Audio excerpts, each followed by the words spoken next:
Hi guys, so recently I spoke to the author of United Ireland, Kevin Maher, and European spokesperson for Fine Gael and TD, Neil Richmond, both about Sinn Féin and the chances of a United Ireland.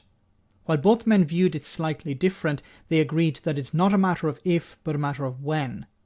It's clear we're at the closest point ever to seeing a United Ireland, and a number of things have certainly pushed that: Brexit, a Tory government in Westminster, and unionist missteps. Sky News spoke to the leader of Sinn Féin in Northern Ireland and its Vice President, Michelle O'Neill, and she was asked about a border poll. There's a lot of speculation that you will be First Minister of Northern Ireland and that your party leader, Mary Lou McDonald, will be the next Taoiseach, the next Irish Prime Minister. If that scenario arises, do you think that immediately opens the door to a referendum on Irish unity?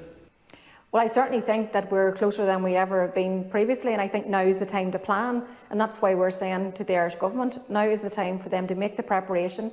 Let's not fall into the traps that have been fallen into in terms of Brexit. Make the preparation. Let's start to have a healthy conversation about the things that matter every day to people. What does the health service look like in a United Ireland? What does education look like in United Ireland? So I think that this is a hopeful conversation, because our society here has lived apart for far too long. Because if the last couple of years of Brexit has taught us anything, is that the Tories will never prioritise the interests of people here, whether they be unionist, nationalist or other. I'm actually quite surprised with how grown up Sinn Féin's message has been. They've moved very far away, and I don't mean this in an offensive way, what I mean is they've moved very far away from the language of the past, and they are coming into their own in a sense as a mainstream party. And you hear her talking here about education, talking about healthcare, and these are real concerns of ordinary people. We have to remember that the extremes will always vote the same way. But what you need to do is you need to convince ordinary people, and these are real concerns. What's going to happen to healthcare in a United Ireland? The healthcare system in the Republic of Ireland is very different to that of Northern Ireland. Northern Ireland is part of the National Health Service, something that I advocate for as much as possible, and I think the Republic of Ireland should emulate something like that.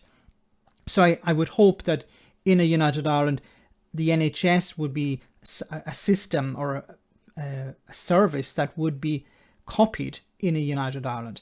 Education is something also that's going to concern many people. So how is it going to be dealt with? How are these questions going to be answered? And you can compare this with the type of discussion that unfortunately is not taking place on the unionist side, bar the UUP, but the mainstream unionist parties like the DUP and the traditional unionist voice are not talking about this, and they're talking about the protocol, they're talking about getting rid of the Irish sea border. Boris Johnson and the Brexiteers in England do not care. So it makes sense for the parties on the island of Ireland to look to the future. And it's important, I think, to have the unionists come along.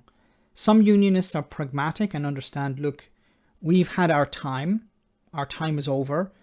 There's going to be a complete change taking place over the next number of years and decades. And we can be either part of that or we can try and fight it. But we have seen over the last number of decades as well how every battle the unionists have fought, they have lost.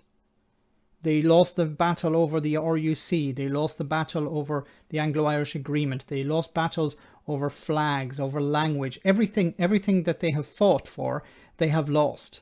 And I think there are a number of people in the unionist community who are realizing, look, our future is in a United Ireland. It can either be something positive or it can be something negative.